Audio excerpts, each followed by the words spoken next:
오늘도 귀한 찬양 진심으로 감사합니다. 잠시 기도하고 말씀 전하겠습니다. 하나님 아버지 감사합니다. 이 시간에 성령으로 임재하셔서 우리의 마음과 뜻과 생각을 사로잡아 주시고 하나님의 진리의 말씀으로 우리의 영혼에 들려주셔서 우리 안에 위로와 소망과 기쁨이 충만한 이 귀하고 복된 예배가 되도록 축복해 주실 줄 믿습니다. 성령의 교통을 의지하옵고 예수님의 이름으로 감사하며 기도하옵나이다. 오늘은 대강절 둘째 주입니다. 대강절은 주의 오심을 기다리는 계절입니다. 우리는 이 시즌에 하나님께서 이 땅에 아기로 오신 성탄절을 기다립니다. 동시에 장차 하늘로부터 이 땅에 오실 재림을 기다리며 준비하는 계절인 것입니다. 대강절은 우리 신자들에게 기다림과 위로와 소망과 회복이라고 하는 특별한 시간이 되는 것입니다. 오늘은 대강절과 동방박사란 두 번째 말씀을 전하도록 하겠습니다. 옛날에 가로등이 없던 고대에 살던 사람들은 지금 현대를 사는 우리들보다 밤 하늘에 빛나는 별을 더 많이 보며 살았을 것입니다. 뿐만 아니라 그 별에 대해 더 많은 해석과 의미를 부여하며 살았을 것으로 생각이 됩니다. 이 말은 고대인들은 밤하늘의 여러 항성이나 행성의 변화에 더 민감했고 더 비중 있게 와닿았을 거라는 말입니다. 고대 사람들의 세계관은 세상이 하나의 덩어리다 라고 볼 뿐 아니라 이것이 서로 연결되어 있다, 그리고 연동되어 돌아가고 있다라고 하는 세계관, 신념 아래 살았다는 말입니다. 그래서 땅에서 어떤 중요한 일이 일어나면 하늘에도 투영, 반영된다고 보았을 것이고, 반대로 하늘에 어떤 중요한 변화가 감지가 되면 땅에서도 놀라운 일이 일어난다라고 보는, 또는 하늘의 변화는 땅에서 일어나는 일들의 전조, 증거, 증상, 현상, 뭐로 말해도 상관없습니다 라고 생각하고 의미를 부여하며 살았단 말입니다. 그래서 오늘날 성경학자들도 오늘 우리에게 주어진 본문 동방박사들의 이야기를 해석할 때면 과연 이 마태가 전해주는 동방박사들이 누구냐 라는 것과 마태복음의 이 동방박사들이 나타난 별을 어떻게 해석하고 바라보고 따라갔느냐 하는 것을 염두에서 이 별이 그들에게 어떤 의미인지를 좀 더 자세하게 밝혀보려고 성경학자들이 애를 쓰고 있습니다. 그래서 이 동방박사의 이야기에 대한 이런저런 해석이 오늘날까지도 있습니다. 그러나 결론은 그게 뭐였든지 간에 정확하게 속 시원하게 누구도 말해줄 수 없습니다. 왜냐? 과학이 계속 늘 발전해 가긴 하죠. 우리 시대에 고고학이 작년보다 더 많이 발전됐고요, 천문학적 지식도 한 세기 전보다 훨씬 나은 앞서간 천문학적 지식들을 가지고 있습니다. 그러면 좀 더 그럴싸하고 좀 더 설득력 있고 각 시대마다 그것은 이런 의미요 라고 말할 수 있긴 하겠지만 추정이지 옳은 해석은 아닐 수 있습니다. 그러나 그래도 상관없습니다. 왠가 하면 성경을 이해하는데 아무 지장이 없기 때문입니다. 성경엔 이런 부분이 전에도 제가 말씀드린 대로 군데군데 들어가 있습니다. 예수님이 땅바닥에 손가락으로 글을 쓰셨다고 되어 있습니다. 사람들이 지켜보다가 다 양심의 가책을 느끼고 돌아갔다고 되어 있기 때문에 땅바닥에 과연 뭐라고 썼을까 저도 궁금합니다. 그러나 그게 중요하지 않습니다. 노아 홍수 이전에는 사람들이 900살까지도 사는 경험이 있습니다. 그 이후에는 급격하게 생명의 연수가 줄어들어서 오늘날에는 100세, 100세만 살아도 장수한다 그러고 있습니다. 과연 노아 홍수 이전과 이후에 어떤 변화가 있었는가 하는 것에 성경은 별로 관심이 없습니다. 그냥 미제로 남겨두었습니다. 동방박사가 누굴까? 이 별이 뭘 의미했을까? 흐릿합니다. 흐릿하면 흐릿한 대로 냅두고 보는 것입니다. 미제는 미제로 두고요. 그렇게 성경을 읽으면 하나님께서 불확실한 흐릿한 부분을 통해서도 우리 전체 신앙의 여백으로 사용하셔서 우리의 상상력을 더 풍성하게 해줄 뿐 아니라 우리 삶의 이 많은 사람들의 인생의 스토리를 거기 안에서 더 친근하게 발견할 수 있도록 돕는 어떤 기능을 하는 것 같습니다. 그러면 어떻게 해야 될까?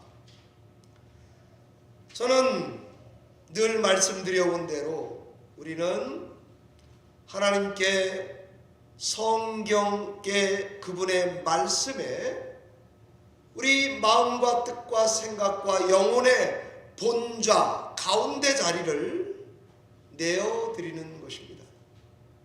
성경의 권위를 인정하는 것입니다.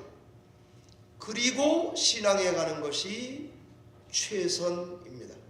성경이 말하는 말을 잘 겸손하게 주의 깊게 잘 경청해서 실행해가면 되는 것이죠. 첫째로 이 동방박사는 과연 누구일까? 라는 말씀을 저도 드려보겠습니다. 동방박사에 대한 이런저런 통념과 상상 또는 예측들에 대한 오해가 있다면 그 오해를 먼저 없애는 게 초점 줌인해서 사진을 찍는 것과 같지 않겠습니까? 동방박사는 세 사람이다 라는 말이 있습니다. 성경에는 세 사람인지 말하고 있지 않습니다. 동방박사가 세 사람일 거라는 이 통념은 캐토릭 전통에서 연유된 것입니다. 그래서 오늘날에도 캐토릭은 1월 6일을 축일, 성일, 동방박사와 관련된 걸로 기념하여 지킵니다. 세 사람의 이름도 알려져 있습니다. 발타사르, 멜키오르, 카스파르. 이 박사들은 동방에서 온 박사로 보지 않고 왕들이라고 캐토릭은 말합니다. 찬송가에도 동방박사 세 사람 있기 때문에 세 사람일 거다. 그리고 예물을 세 가지로 드렸으니까 세 사람의 왕으로 해석합니다. 그러면서 캐토릭은 주변 이교도들 중에 예수를 주로 받아들인, 복음을 받아들인 민족들의 시초를 말한다라고 해석합니다. 그러나 저희 개신교는 성공회, 여기 이 교단 성공회나 우리 개신교는 그렇게 보지 않습니다. 그래서 캐토릭의 성일, 축일이라고 하는 것을 저희는 사양하고 주연절, 나타나심 주연절이라고 지키고 있습니다. 우리 보수교단에 버릴 수 없는 존 칼빈 주석도 보면 공간복음 1, 2권을 쓰셨거든요. 보면 셋으로 확정할 근거가 없다. 이것은 로만 캐토릭이 만들어 놓은 거다. 성경적이지 않다고 되어 있습니다. 그것이 통념입니다. 또 하나의 통념을 말씀드리겠습니다. 이들은 박사들이냐 하는 것입니다. 여러분 다 가지고 있는 NIV 성경에도 보면 각 줄을 따라가면 wise man, 현자라고 되어 있습니다.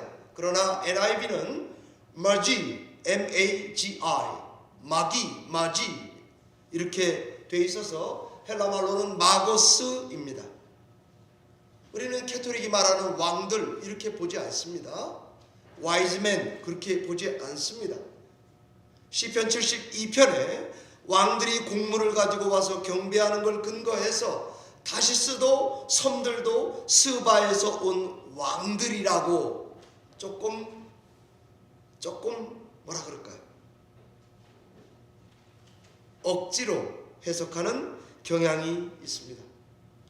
그러나 헬라말의 마고스는 성경에 쓰인 대로 찾아가면 다니엘서에 그리고 사도행전에 쓰였습니다.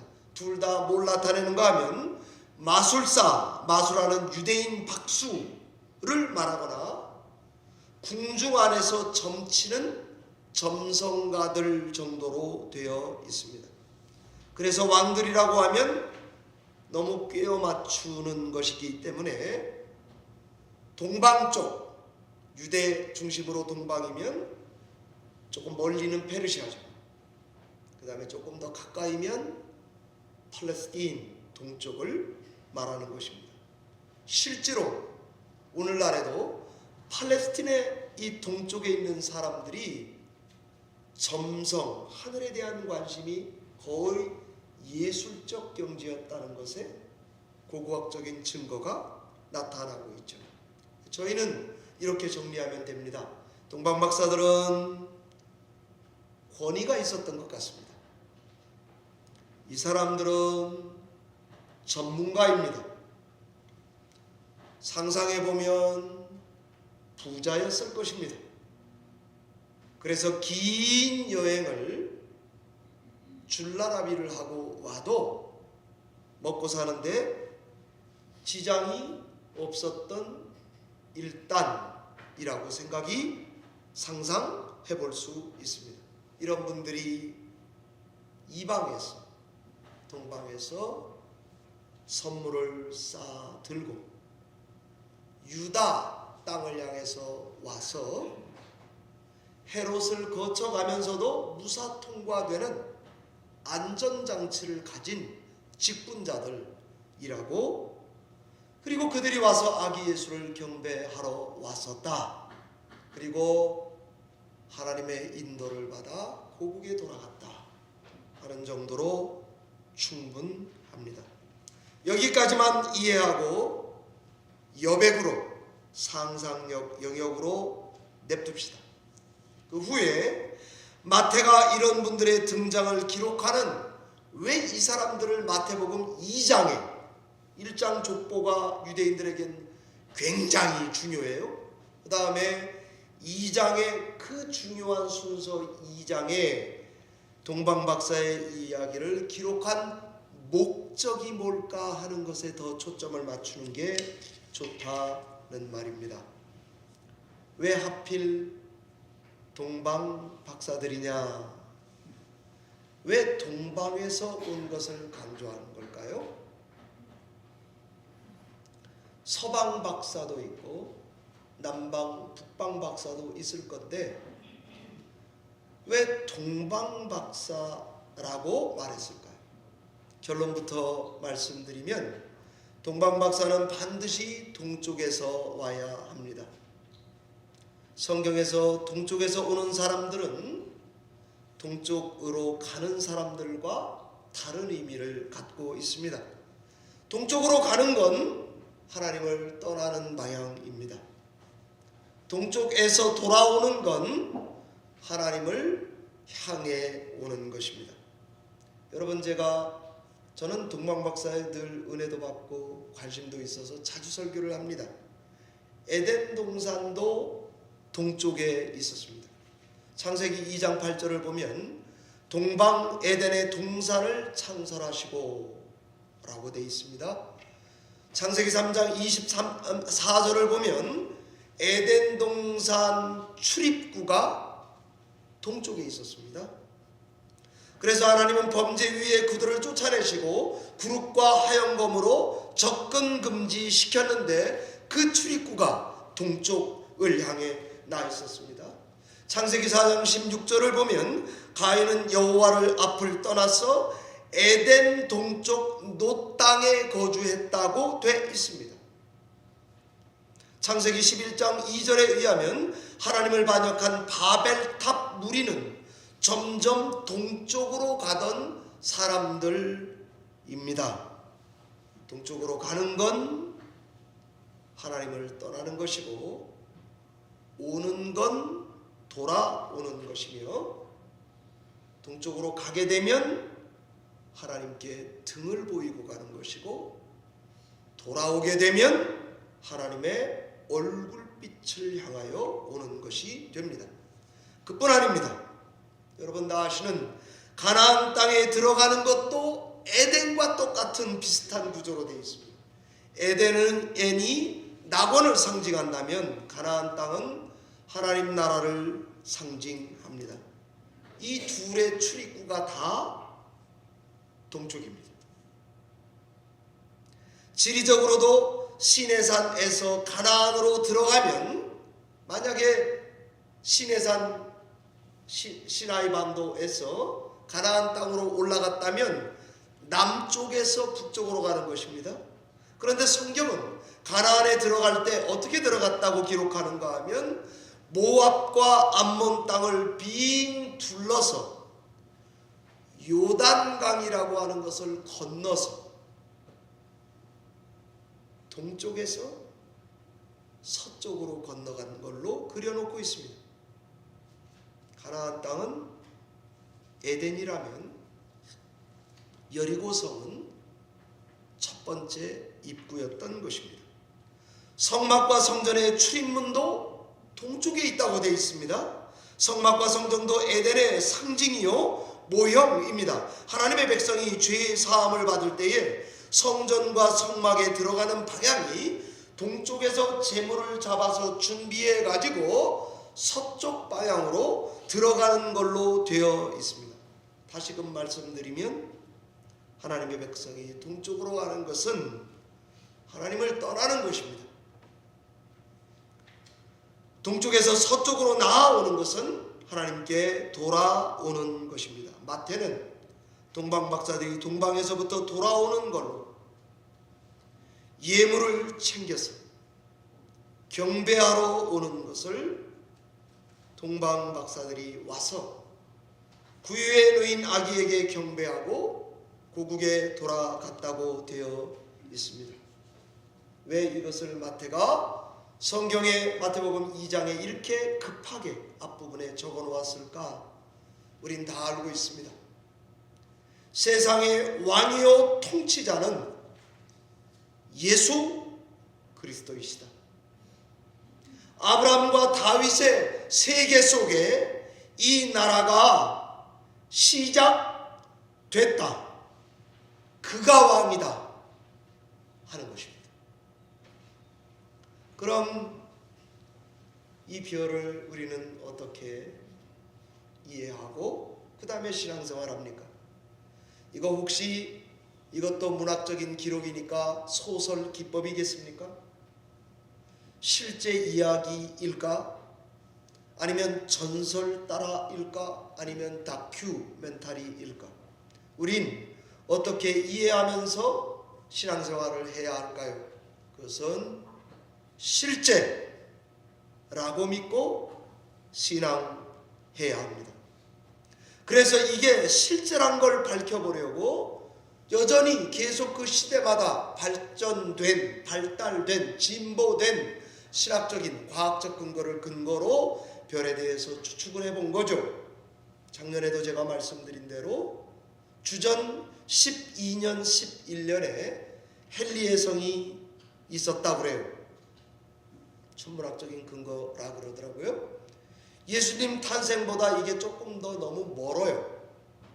그래서 저는 일반적으로 이거일 거다라고 추측하는 게 요즘까지 와서요.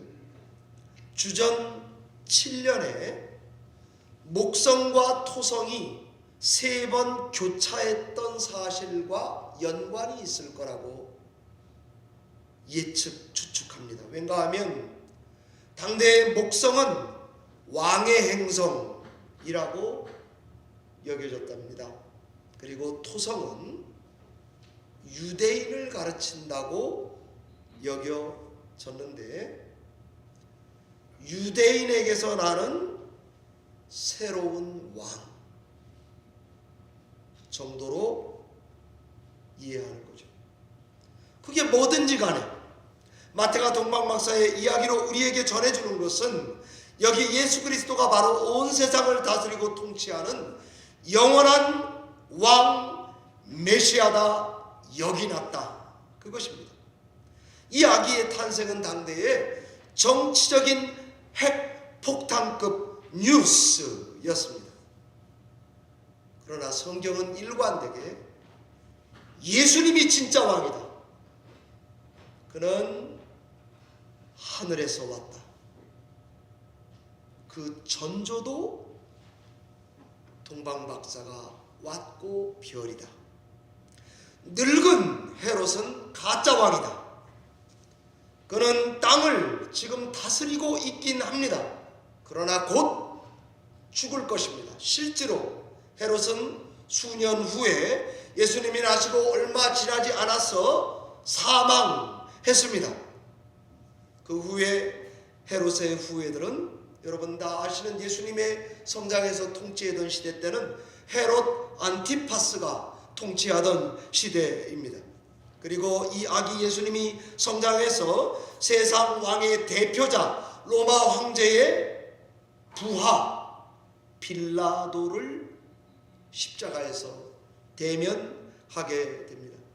마태는 계속 말하고자 하는 것은 예수님이 십자가의 옆에 위에 있는 것도 유대인의 왕이다를 타협하지 않습니다.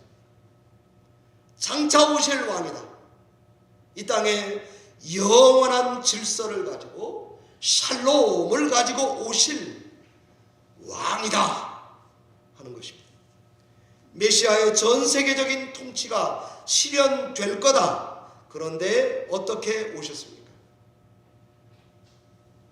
아기로. 이제 이야기가 살아야 합니다. 십자가를 져야 합니다. 부활해야 합니다. 승천해야 합니다. 마태는 28장에 모든 민족으로 제자를 삼는 것에 성삼위 하나님의 이름을 집어넣습니다. 이제 오늘날도 우리도 그 연장선상에 있지 않습니까? 여러분이 제가 지금 굉장히 막 몰아치며 설교를 하고 있으니까 어느 만큼 따라오셨을지 눈빛을 보고 분간할 수밖에 없습니다. 여러분 포트리 커뮤니티 센터에 가면 큰 트리를 만들어 놓고 점등식을 했습니다. 그때마다 정말 이것은 셀러브레이션, 축제입니다. 그런데 전에도 제가 말씀드린 대로 그 윗두방치에 아무것도 달지 않았습니다. 별도 없어요. 왜 그러냐? 이 포트리의 정치 주체가 유대인인가 보죠? 포트리 타운홀에도 트리가 있습니다. 거기도 위뚜방치를 딱 잘라 놓았습니다. 저는 볼 때마다 은혜가 안 됩니다. 그러나 맨하튼의 락펠러 센터에는 어제 우리 사랑인회가 갔다 왔더라고요. 어떻게 아느냐? 페이스북 사진 올려주셔서 알았어요. 거기에는 크리스탈로 만든 별을 달아 놓았습니다. 여러분, 이 성경에 나오는 이게 뭐 그렇게 중요하냐?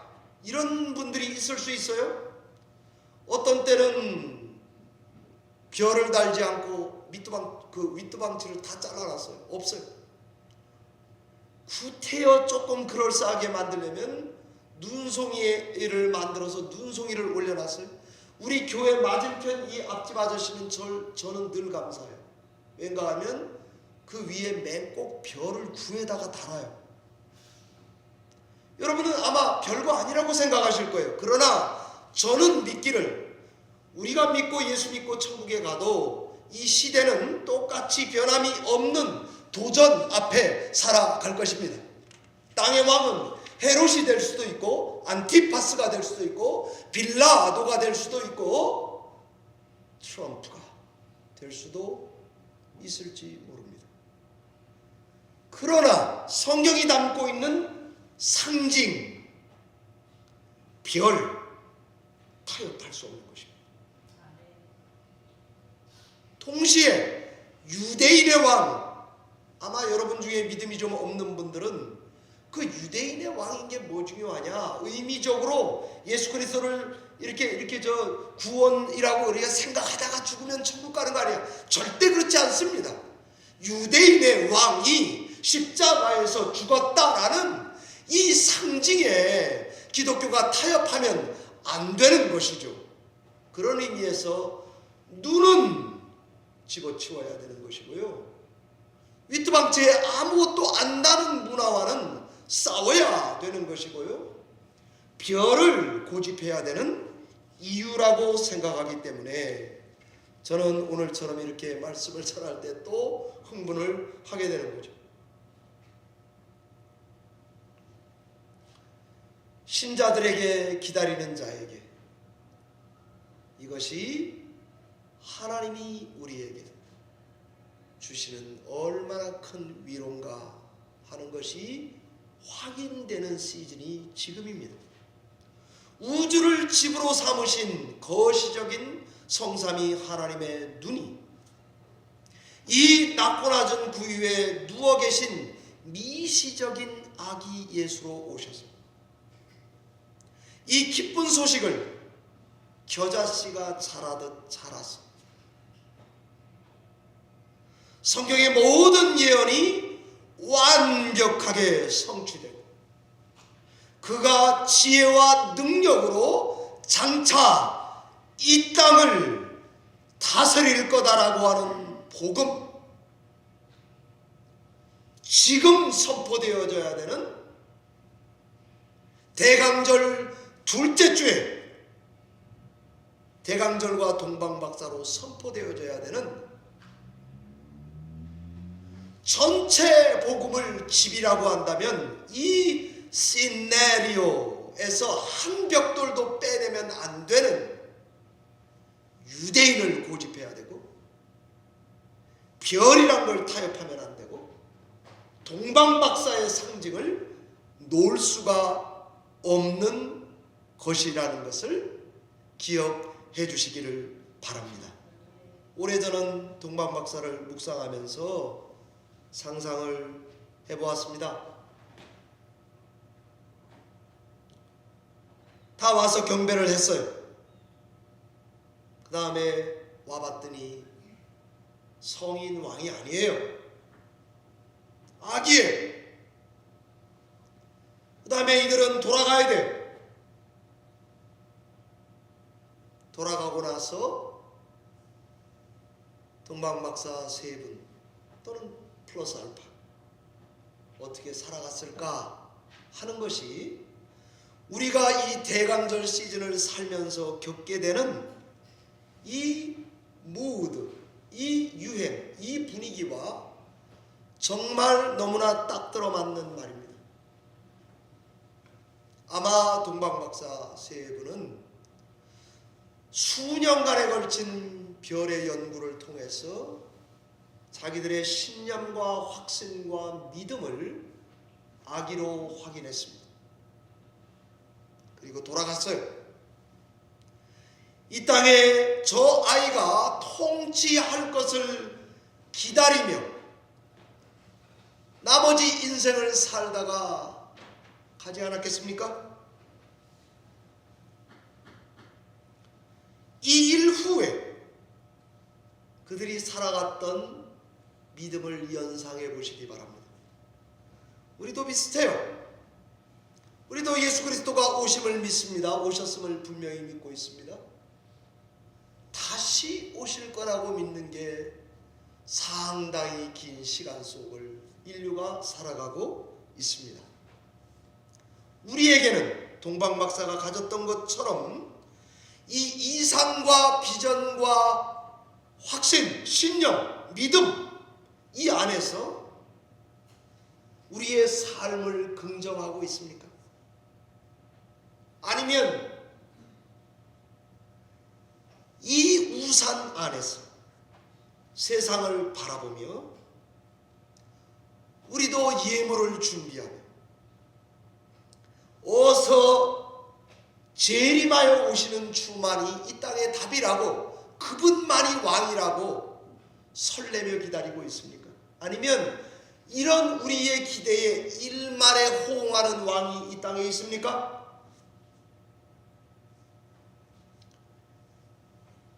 대통령들을 보면 하나같이 모자라요. 한국에는 계엄이 내려져 있고 말이죠. 이 땅에는 신뢰할 수 없는 사람이 대통령이 돼 있고 말이죠. 도대체 이렇게 혼란스럽고 헷갈리는 세상에서 신자로 우리는 어떻게 살아남아 갈 수 있단 말입니까? 오늘 말씀이 저는 이것을 고민하는 우리와 우리 교회에 큰 위로가 된다고 생각합니다. 지금 오늘을 사는 우리와 너무도 똑같지 않습니까? 아마 이들은 이후로 그 세계 안에서 믿음으로 살다가 갔을 것입니다. 우리도 그러합니다. 그렇다고 그 나라가 없는 것입니까? 소설 속에 달합니까? 성경은 십자가에 달리신 예수 그리스도와 부활하신 예수 그리스도로 돌아오면 이것이 별과 같아서 초신성과 같이 다시 빛나고 천국에 대한, 재림에 대한 소망은 여전히 effective, 유효하다. 이런 세상을 우리는 기다리고 있다. 이것이 오늘 동방박사가 우리에게 주는, 우리를 위로해주는, 우리를 이해시켜주는, 어루만져주는 그러한 말씀이 된다고 저는 믿고 있습니다. 동방박사의 말씀은 우리를 어떻게 신앙에 가도록 하면 좋을까 한 주간 고민해 보았습니다. 늘 제가 결론을 이끄는 대로 저는 우리 성도님들에게, 예전에 저는 아픈 적도 있었는데 그때도 이 말씀을 하나님께서 주셨어요. 9절에 제가 꽂혔던 적이 있습니다. 그것은 별을 보던 것은 과거분사예요. had seen, 과거분사예요. 그런데 지금 온 것은 과거로 돼 있어요. 그러니까 이게 제가 이제 무슨 말을 하고 싶은가 하면, 별빛을 쭉 따라서 한 번도 안 떨어지는 인도를 따라서 유대 땅 베들레헴에 간 게 아니에요. 별이 내 시야에서 사라졌던 적이 있다. 그 기간 어떻게 살았을까요? 믿음으로 산 것입니다. 하나님의 말씀으로 흔들리지 않은 것입니다. 그 말씀을 의지하여 별이 사라진 때에도 여행의 길을, 해성 내린 길을 따라서 중단하지 않고 예수를 믿으며 걸어왔고, 마침내 그 별이 인도함을 받아 머무는 하늘 아래서 아기 예수께 경배하는 것이 가능했다는 것입니다. 이 믿음을 가지고 있어요. 매년 돌아오는 대강절, 성탄절에 하나님의 약속으로 인하여 설레게 되는 것입니다. 우리의 삶을 겸손하게 만들 수 있습니다. 차분하게 할 것입니다. 그러나 불의와 타협하지 않을 것입니다. 세상 왕을 경배하지 않을 것입니다.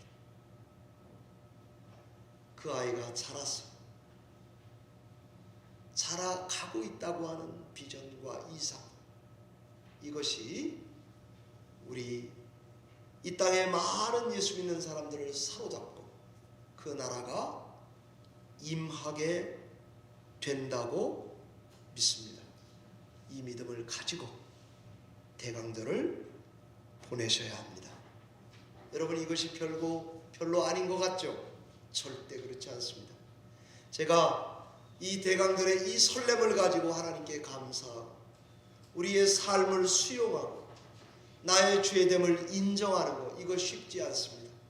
제가 얼마 전에, 여러분 다 아시는 대로 저희 어머니 부끄러우려고 제가 이 말씀 드리는 게 아니라, 어머니가 이제 나이가 많이 들고 중풍을 2번 맞으시니까 여러 가지 불편해요.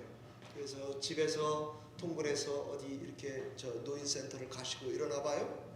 그러니까 제 여동생이랑 티각태각 어렵죠. 여동생도 직장생활 하면서 어머니를 돌봐야 되니까 어려워요. 그러면 뭐가 생각될까요? 미국에 있는 놈은 안 오나? 그놈은 내 자식 아닌가?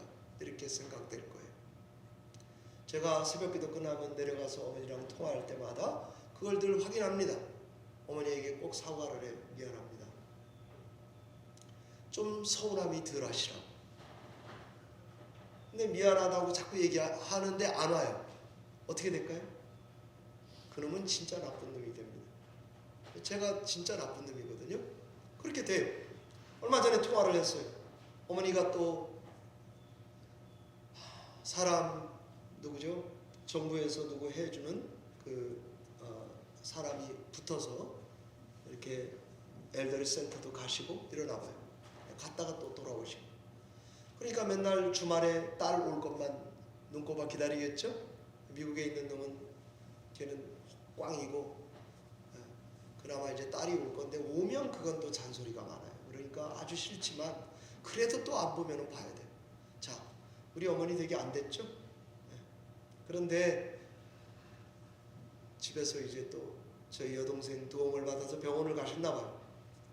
가서 저희 여동생이 자꾸 자기만 바라보고 자꾸 언제 오냐고 전화하고 이러니까 그랬나 봐요. 엄마, 그 센터에 가시면 이렇게 잘 봐가지고 나이가 비슷한 할아버지가 있으시면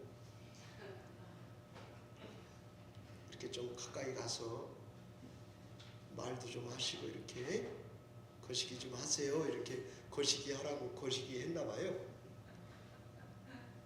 그러니까 저희 어머니가 거시기 하는 말이 무슨 말인가 하면, 여러분 용서하고 들으세요.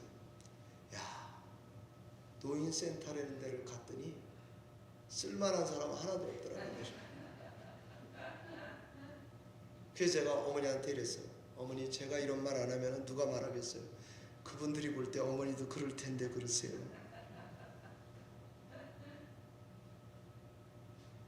제가 왜 이렇게 말씀드린가 하면, 저희가 대강절에 어떤 마음의 자세여야 하나님이 우리 삶을 나면서부터 부름받을 때까지 꽉 잡고 계시다라고, 이런 이 동방박사와 같은 신앙이 없으면 어떻게 그 무료한 시간을 견뎌낼까요? 여러분들 지금 건강하고 예배 잘 드리니까 먼 이야기 같으실지 모르겠습니다. 혹시 불편해지면 1시간이 1년 같을 때가 오게 되면 그때 어떻게 살 것입니까? 제가 여러분에게 막 몰아치느냐고 이 말 하는 게 아니에요. 여러분만 그런 게 아니라 저도 제 노년이 그렇게 됐을 때 나 허민수 목사는 하나님 앞에 어떤 신자로 살아가야 합니까? 동방 박사가 보았던 별빛을 보며 가야 하고요. 별빛이 사라져도 믿음으로 가야 하고요. 머무르면 머물러야 하고요. 저희 어머니도 인생을 받아들이는 것입니다. 내가 원하는 대로 막 돌아다닐 때는 시원시원하셨겠죠. 이제 그게 안 될 때는 옆에 사람을 존경하고 사랑하고 겸허하게 접근하지 않으면 야 거기 있는 사람 아무도 쓸만한 사람 없다고 이런 말을 하게 되는 것이죠. 저는 그 말 한다고 무식하다 뭐 틀렸다 이 말 하려는 게 아닙니다. 그런 마음을 갖고 대강절을 맞이해서는 그리스도를 온 마음을 다해 경배할 수가 없습니다.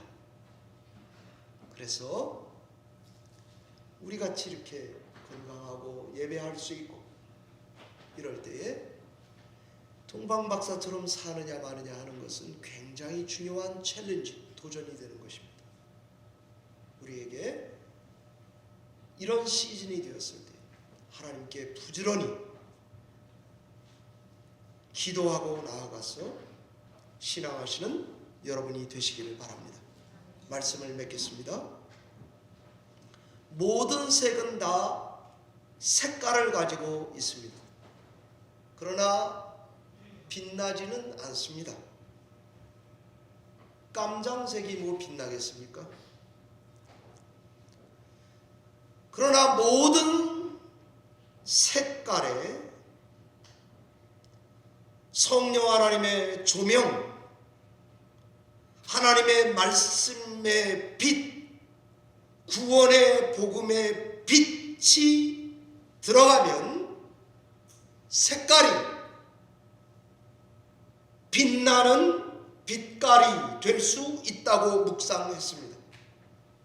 깜장색도 빛나는 깜장 빛깔, 흰색도 빛날 권리가 있는 흰색 빛깔, 초록색도 눈부시게 빛날 수 있는 초록 빛깔이 되려면 오늘 동방박사가 바라보는 이 별빛, 그 약속에 대한 믿음, 이것이 우리를 이 땅에 있다 할지라도 영원의 금줄, 한강이 노벨문학상 이번에 가서 그 연설하셨죠? 한강이 사랑은 어디에 있는가? 심장에 있을 거라고 했습니다. 이 사랑은 어떻게 나타나는가? 한 심장과 심장을 연결하는 금실과 같이 사랑이 우리 믿는 신자들에게도 나타났습니다. 우리를 하나님의 사랑에 영원히 머물게 할 줄로 믿습니다. 두려워하지 마시고 굳세게 마음을 가지시고 하나님의 오심을 고대하고 그의 구원을 기뻐하시는 여러분이 되시기 바라고, 하나님 나라는 말에 있지 않고 성령 안에서 로마서 14장 7절 의와 평강과 희락이라고 하는 말씀을 따라서 이 계절에 이것을 간수하고 지키고 준비하는 저와 여러분이 되시기를 주의 이름으로 축원합니다. 기도하겠습니다.